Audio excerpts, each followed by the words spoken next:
आज के दौर में जहां विदाई के अवसर केवल शोक तक सीमित रह जाते हैं, वहीं नर्मदा जिले के तिलकवाड़ा से समाज को नई दिशा दिखाने वाली एक खबर सामने आई है।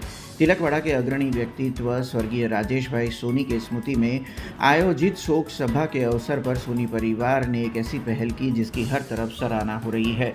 राजेश भाई सोनी के निधन के बाद आज उनके निवास स्थान पर हिंदू रीति रिवाजों के अनुसार शोक सभा का आयोजन किया गया।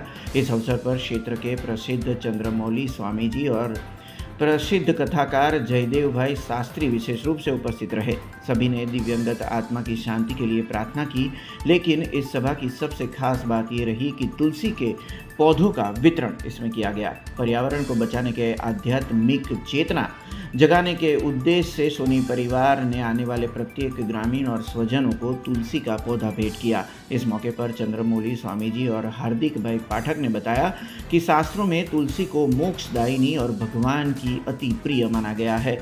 जिस प्रकार तुलसी अपनी सुगंध से वातावरण को शुद्ध करती है, ठीक उसी तरह स्वर्गीय राजेश भाई के सद्गुणों की सुगंध समाज में बनी रहे, इसी पवित्र उद्देश्य के साथ इसका वितरण आज किया गया था।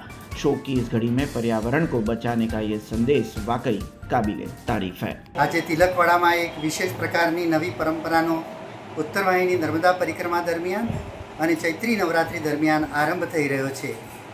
અમારા ગામ તિલકવાડાના ભાવેશભાઈ પંચાલ દ્વારા એક વિશેષ નવી પરંપરા શરૂ કરવામાં આવી છે।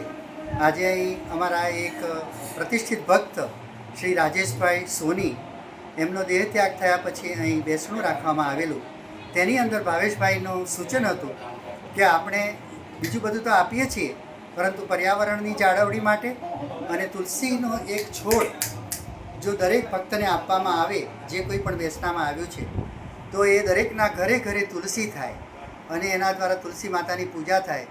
વગર તુલસીએ ભગવાનનો ભોગ પણ ધરાવવામાં નથી આવતો। શ્રીમદ ભાગવતમાં ગોપિકા ગીત છે, એમાં ગોપીઓ કહે છે, ક્વચિત તુલસી કલ્યાણી ગોવિંદ ચરણ પ્રિય।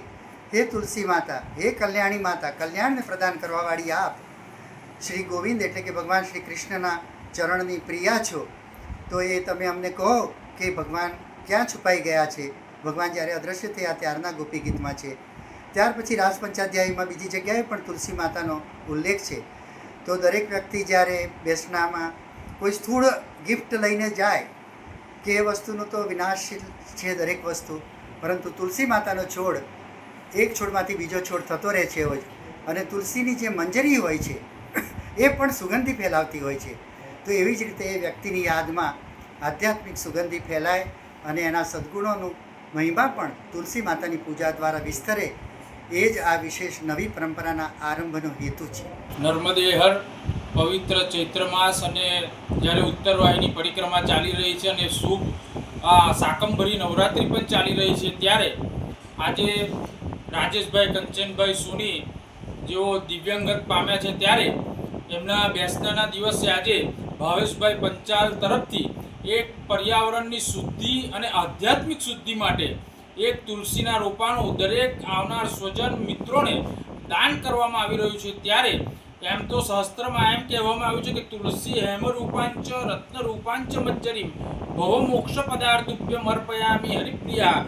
તુલસી ભગવાનને અતિ પ્રિય છે, વિષ્ણુને શાલિગ્રામને, અને તુલસીજી દરેકને મોક્ષ આપનારી એ છે દેવી।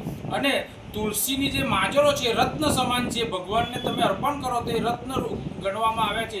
એવી તુલસીના વૃક્ષનું આજે અહીંયા સૌ સ્વજનોને અર્પણ કરવામાં આવે છે। ત્યારે સૌ સ્વજનો અને મિત્રો એની ખાસ કાળજીપૂર્વક વૃક્ષનું જતન કરે અને એનું પૂજન કરે, એવી સર્વને મારી અપીલ છે। નર્મદે હર। हमसे जुड़े रहने के लिए हमारे YouTube चैनल को सब्सक्राइब करें और नई वीडियो की नोटिफिकेशन के लिए बेल आइकॉन को दबाएं।